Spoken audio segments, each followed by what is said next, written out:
স্বাগত ডিবিসি সংবাদে। আপনাদের সাথে আছে আমি সুনন্দা রায়চৌধুরী। প্রধান উপদেষ্টা ডক্টর মোহাম্মদ ইউনূসের সাথে আজ বৈঠক করবে বিএনপির একটি প্রতিনিধি দল। সন্ধ্যা ৬টার দিকে প্রধান উপদেষ্টার বাসভবন যমুনায় বৈঠকটি অনুষ্ঠিত হবার কথা রয়েছে। দলটির নেতারা জানান, বৈঠকে নির্বাচনের তারিখ নিয়ে আলোচনা করবে বিএনপি। বৈঠকে বিএনপি নেতারা প্রধান উপদেষ্টার সঙ্গে দেখা করে দেশের সার্বিক পরিস্থিতি নিয়ে দলের অবস্থানের কথা তুলে ধরবেন। রবিবার সিইসির সঙ্গে বৈঠকের পর দলটির স্থায়ী কমিটির সদস্য নজরুল ইসলাম খান প্রধান উপদেষ্টার সঙ্গে আজকের বৈঠকের কথা জানান। বলেন, বৈঠকে নির্বাচনের তারিখ নিয়ে আলোচনা করবে বিএনপি। এদিকে দলের স্থায়ী কমিটির আরেক সদস্য আমির খসরু মাহমুদ চৌধুরী ডিবিসি নিউজকে বলেন, আলোচনা হবে জাতীয় নির্বাচন এবং সংস্কার নিয়ে। এর আগে গত ১৬ই জানুয়ারি বিকেলে ফরেন সার্ভিস একাডেমিতে জুলাইয়ের গণঅভ্যুত্থানের ঘোষণা চূড়ান্ত করতে প্রধান উপদেষ্টার সর্বদলীয় সভায় বিএনপির পক্ষে যোগ দেন স্থায়ী কমিটির সদস্য সালেউদ্দিন আহমেদ। যেহেতু এই নির্বাচন ঘোষণার দায়িত্ব এখন সরকারের, তারিখ ঘোষণার বা করার, মানে কখন হবে এটা বলা, তারপরে শিডিউল ঘোষণা তো তারাই করবে, নির্বাচন কমিশন করবে। প্রধান উপদেষ্টার সঙ্গে আমাদের একটা আলোচনা আছে, আমরা সেখানে প্রসঙ্গ নিয়ে আলোচনা করব। নির্বাচন কমিশনের সাথে আলোচনা করে মনে হয়েছে আগামী মে-জুনের মধ্যেই ভোটের জন্য পরিপূর্ণ প্রস্তুত হবে তারা। ইসির সাথে বিএনপির প্রতিনিধি দলের বৈঠকের পর একথা জানিয়েছেন দলটির স্থায়ী কমিটির সদস্য নজরুল ইসলাম খান। সংস্কার কমিশনের কোনো সুপারিশ সুষ্ঠু নির্বাচনের অন্তরায় হলে তাতে বিএনপি বাধা দেবে বলেও জানান তিনি। আর সিইসি বলেছেন, নির্বাচন কমিশনের ওপর রাজনীতিকদের প্রভাব বিস্তার বন্ধ না হলে সবকিছু আগের মতোই হবে।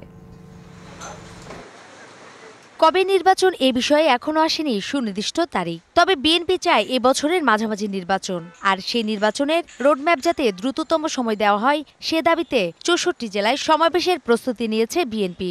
কিন্তু তাদের এ দাবি পূরণে কতখানি প্রস্তুত নির্বাচন কমিশন? এই প্রশ্নের উত্তর জানতেই ৩ সদস্যের প্রতিনিধি দল গিয়েছিল নির্বাচন কমিশনে।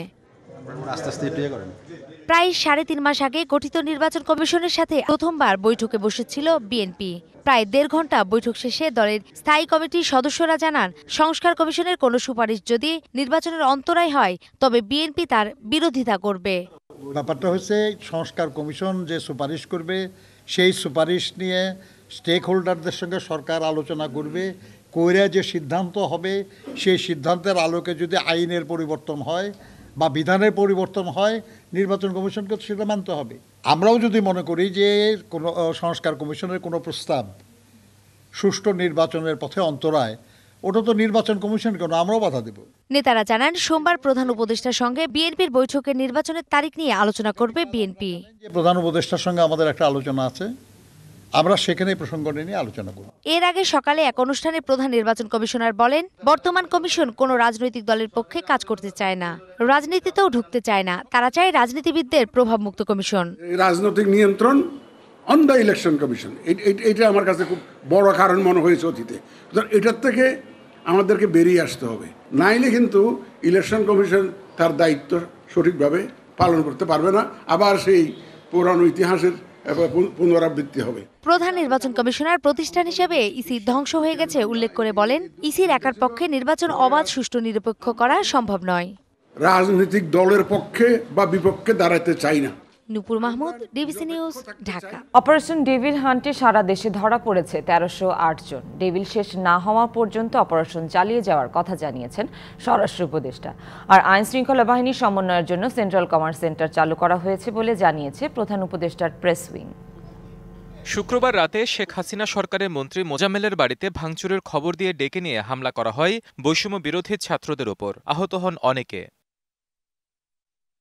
ঘটনার পর শহর ও জেলার গুরুত্বপূর্ণ রাস্তায় কঠোর নিরাপত্তার সাথে শনিবার রাত থেকে শুরু হয় অপারেশন ডেভিল হান্ট। যে বিভিন্ন অস্থিতিশীল পরিস্থিতি সৃষ্টির জন্য অনেকে আপনার বিভিন্নভাবে পায়তারা করছে। সরকারের তরফ থেকে যে আপনার অপারেশন ডেভিল হান্টের ঘোষণা দেওয়া হয়েছে, সেই ঘোষণার অংশ হিসেবে আমাদের অপারেশন পরিচালনা হচ্ছে। ছাত্র জনতার ওপর সন্ত্রাসী আক্রমণ প্রতিরোধ আর যৌথ বাহিনীর অভিযান ঘিরে থমথমে পরিস্থিতি এখন গাজীপুর জুড়ে। বেশিরভাগ বাড়িতে ঝুলছে তালা। দেশের যে পরিস্থিতি চলতেছে এতে মনে করেন আমরা সবাই বিভ্রান্ত। আমরা গরিব মানুষ, রাস্তাঘাটে চলতে গেলে অনেক ভয় লাগে, কোন সময় কোন দুর্ঘটনা ঘটে যায় বলার বাহিরে। আমরা দীর্ঘত দেখি নাই, শুনছি যে এমন এমন ঘটনা।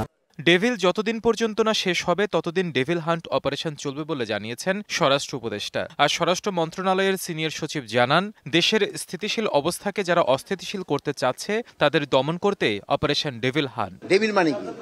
শয়তানের তো টার্গেট এটাই। যারা দেশকে অস্থিতিশীল করার চেষ্টা করে, এই ক্ষেত্রে যারা আইন অমান্য করে, দুষ্কৃতিকারী এবং সন্ত্রাসী, তারা এইটার টার্গেট। স্টেবল অবস্থাকে আনস্টেবল করার চেষ্টা করা হচ্ছে, সেটাকে আমরা নিউট্রালাইজ করব এবং এর জন্য আইনানুগ পন্থায় যে ব্যবস্থা নেওয়া দরকার সেগুলো নেব আমরা ইনশাআল্লাহ। এদিকে আইনশৃঙ্খলা বাহিনীগুলোর সমন্বয়ের জন্য সেন্ট্রাল কমান্ড সেন্টার চালু করা হয়েছে বলে জানান প্রধান উপদেষ্টা প্রেস সচিব। আজকে ৬টায় এই কমান্ড সেন্টারটা রোল আউট হচ্ছে। আমরা আশা করছি যে এর ফলে বাংলাদেশে আইন শৃঙ্খলা পরিস্থিতি আরও উন্নত হবে এবং খুব কুইক রেসপন্স করা যাবে। হিমাদ্রি রাহা, ডিবিসি নিউজ ডেস্ক। গাজীপুরের শ্রীপুরের একটি বাসা থেকে সিরাজগঞ্জ ৬ আসনের সাবেক এমপি চয়ন ইসলামকে গ্রেফতার করেছে পুলিশ। এ সময় জিজ্ঞাসাবাদের জন্য আটক করা হয় তার দ্বিতীয় স্ত্রী জ্যোৎস্না খানমকে। মধ্যরাতে তেলহাটি ইউনিয়নের টেপির বাড়ি গ্রামে খায়রুল ইসলাম মিলনের বাড়ি থেকে তাদের ধরা হয়। শ্রীপুর থানার ভারপ্রাপ্ত কর্মকর্তা জানিয়েছেন, দ্বিতীয় স্ত্রী জ্যোৎস্না খানমকে নিয়ে চয়ন ইসলাম ওই বাড়িতেই 2 মাস আত্মগোপনে ছিলেন। বৈষম্য বিরোধী ছাত্র আন্দোলনের সদস্যরা চয়ন ইসলামের অবস্থান জানতে পেরে পুলিশে খবর দেয়। এরপরই সেখানে অভিযান চালিয়ে তাদের ধরা হয়।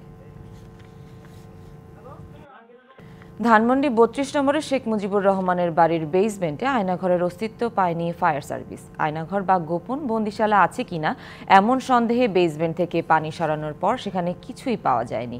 বাড়িটি ঘিরে আজও ছিল উৎসুক জনতার ভিড়। এদিকে ধানমন্ডি ৩২ নম্বরে শেখ মুজিবুর রহমানের বাড়ি ভাঙা নিয়ে ভারতের বিবৃতি অনাকাঙ্ক্ষিত বলে মন্তব্য করেছে পররাষ্ট্র মন্ত্রণালয়।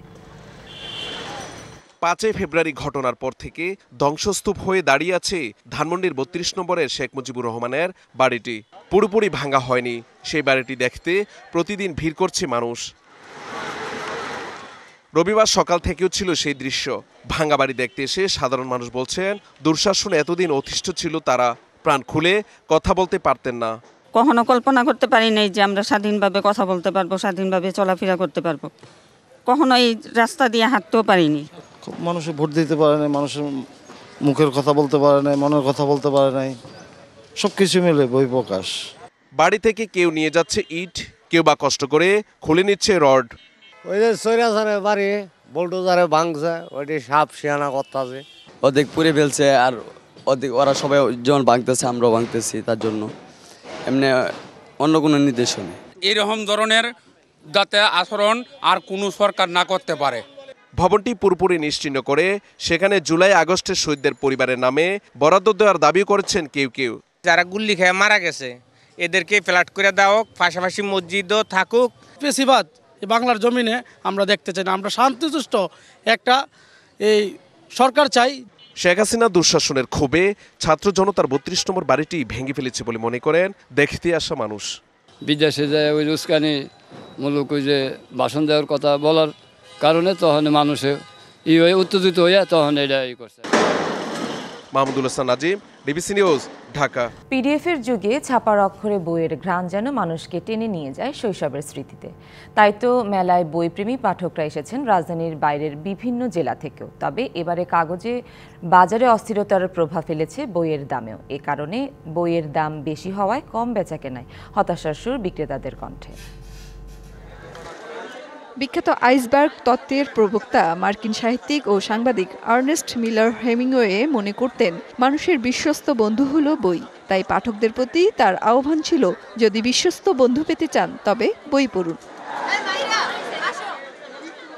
বই নিয়ে মানুষের আবেগের যেন কমতি নেই। তথ্য প্রযুক্তির এই যুগে ছাপার অক্ষরে বই পড়া কতটা আগ্রহের, এমন প্রশ্নে পাঠকেরা বলছেন, ছাপা বইয়ের গন্ধ অনেক মানুষকেই স্মৃতিকাতর করে তোলে। আমাদের শৈশবের যে ভালো লাগাটা জড়িয়ে থাকে, ফলে আমরা পিডিএফের যুগে এসেও আমরা সেই কাগজের বইয়ের ঘ্রাণটাই আমাদের কাছে সবচেয়ে আনন্দের মনে হয়। যারা মূলত একটু ভিন্ন মাত্রার বইও খুঁজি, আবার রন্ধন থেকে ভ্রমণ থেকে সব ধরনের জিনিসই কিন্তু আমরা এই বই মেলাটার আয়োজনে পাই। বই মেলাকে ভালোবেসে অনেক পাঠকই এসেছেন ঢাকার বাইরে থেকেও। মেলায় আগত তরুণ ও কিশোরদের আগ্রহের জায়গা অ্যাডভেঞ্চার ও বিজ্ঞান নির্ভর বই। জাফর ইকবালের বই পড়তে ভালো লাগে। আমি ফ্রেন্ডদের সাথে জাফর ইকবালের বই নিয়েই কথা বলি। ওখানে আমার ফেভারিট রাইটার অন্তিক মাহমুদের একটা বই রিলিজ হয়েছে, আমি এটা নিছি। আমি সিটি থেকে ঢাকায় আসছি। আমি গল্প, তারপর সায়েন্টিফিক এইসব বই কিনতে চাই। আমার কাছে থ্রিলার বইটা ভালো লাগে। তবে এবার কাগজের বাজারের অস্থিরতা বইয়ের দামের উপর প্রভাব ফেলেছে বলছেন বিক্রেতারা। লোকজনও তেমন বই কিনে না, কারণ বইয়ের দামটাও অনেক বেশি হয়ে গেছে। কারণ কাগজের দাম সরকারের পক্ষ থেকে কোনো পদক্ষেপ নেওয়া হয়নি। যারা প্রকৃত পাঠক তারা বেশিরভাগই খুঁজে খুঁজে নিয়ে যায়, কিন্তু নতুন পাঠকদের ক্ষেত্রে একটু ভাড়া কমার জোয়ার ভাটা থাকে। বিক্রেতারা জানান অন্যান্য দিনের তুলনায় বিক্রির চাপ বেশি থাকছে ছুটির দিনে। মেহের মনি, ডিবিসি নিউজ, ঢাকা। চলতি বছর হজ যাত্রীদের সাথে শিশুদের সঙ্গী হিসেবে নেয়ার ওপর নিষেধাজ্ঞা দিল সৌদি আরব। রবিবার দেশটির হজ ও ওমরা বিষয়ক মন্ত্রণালয় এক বিবৃতিতে এই নিষেধাজ্ঞার কথা জানায়। হজের সময় তীব্র ভিড় সহ সব ধরনের ঝুঁকি থেকে শিশুদের সুরক্ষা দিতে এই সিদ্ধান্ত। এছাড়া এবছর হজে অংশগ্রহণের জন্য যারা আগে হজ করেননি তাদের অগ্রাধিকার দেয়া হবে। চলতি বছরের হজের নিবন্ধন নুসুক অ্যাপ ও সৌদি আরবের সরকারি অনলাইন পোর্টালের মাধ্যমে করা যাবে। হজ যাত্রীদের তথ্য যাচাই বাছাই, সঙ্গীদের যুক্ত করা এবং মাহরাম পরিবর্তনের অনুরোধও অনলাইনে অথবা অ্যাপের মাধ্যমে জমা দিতে হবে।